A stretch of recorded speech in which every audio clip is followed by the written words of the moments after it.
Timnas Indonesia berambisi penuh mengamankan 3 poin saat menjamu Cina. Peluang skuad Garuda meraih kemenangan terbuka lebar karena kekompakan tim semakin solid. Pasukan Merah Putih tinggal memanfaatkan kelemahan Cina yang bakal tampil pincang. Negeri tirai bambu dipastikan tidak akan mengandalkan striker La Liga di lini serang.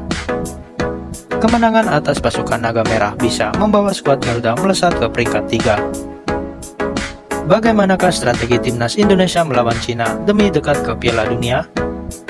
Mari kita bahas selengkapnya.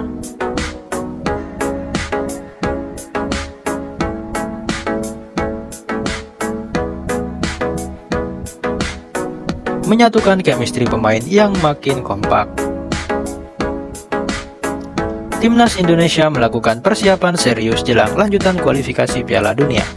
Skuad Garuda diketahui sudah melakukan pemusatan latihan di Bali selama 10 hari, sejak 26 Mei 2025 lalu. Langkah ini dilakukan PSSI demi bisa menetapkan chemistry antar pemain. Bahkan kekompakan tim jadi makin solid lewat serangkaian acara yang sudah disusun oleh federasi. Sebut saja saat semua penggawa merayakan ulang tahun Ketum PSSI Erick Thohir. Para pemain saat itu menikmati momen dengan bernyanyi sambil berjoget dengan kegembiraan.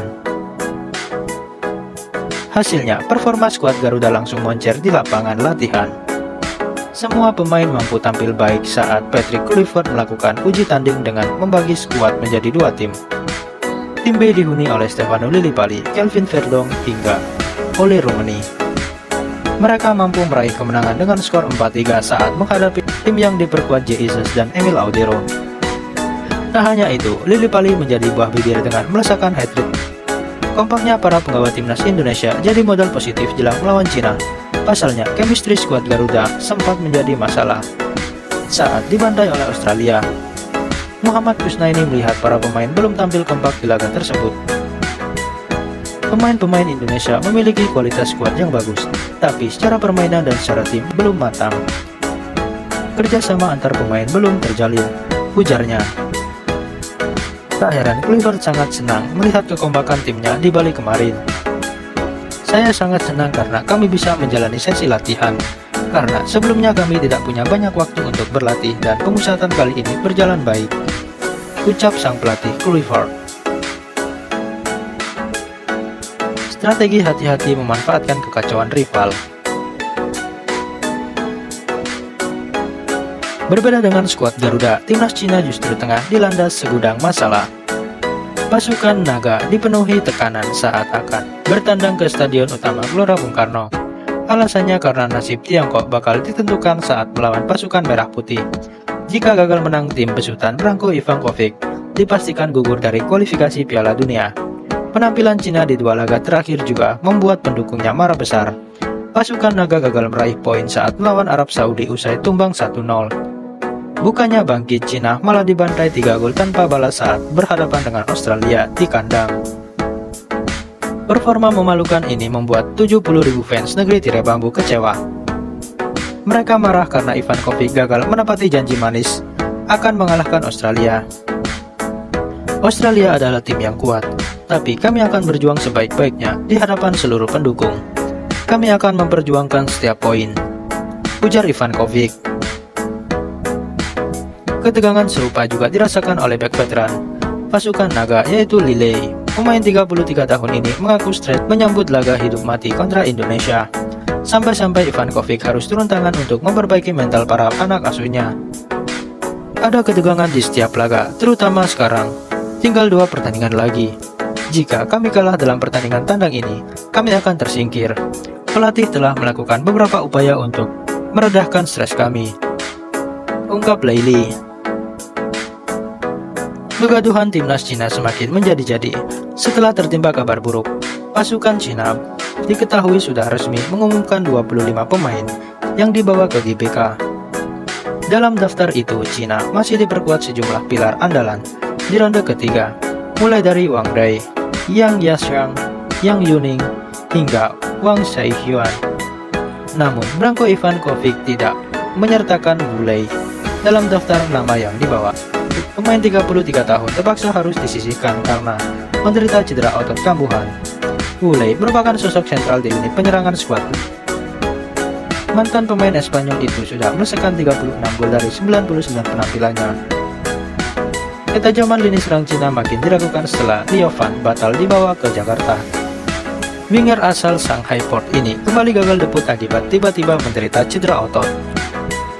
Bermain di tim nasional adalah salah satu pembuktian saya. Itu selalu menjadi impian saya. Sayangnya, saya masih cedera dan tidak bisa mendampingi mereka, ujarnya. Meski begitu, skuad Garuda tidak boleh lengah. Dengan 25 pemain yang dibawa oleh Ivan Kovic, pasukan negeri Panda masih bisa mengandalkan 3 pemain naturalisasi. Sebut saja Jiang Guangtai, Yang Mingyang hingga Serginho akan menjadi senjata Cina. Yang Mingyang menjadi salah satu yang harus diperhatikan secara serius oleh Garuda, sebab pemain 29 tahun ini memiliki pengalaman mentereng karena sempat bermain di Eropa. Selain itu, Mingyang diketahui sempat bermain di timnas Swiss kelompok umur. Pengalaman di benua biru membuat gelandang Sidi Ronseng ini tidak gentar bermain di hadapan publik GBK. Pemain Eropa tentu punya keunggulan dalam ritme dan konfrontasi, tetapi mereka tidak sering bersama dan cuaca Indonesia jauh lebih panas, kata Mingyang. Huru-hara yang melanda pasukan naga bisa menjadi sasaran empuk timnas Indonesia. Pasukan merah putih wajib tampil habis-habisan demi mengamankan 3 poin. Dengan begitu, harapannya anak asuhan Patrick Kluivert mampu ke Piala Dunia.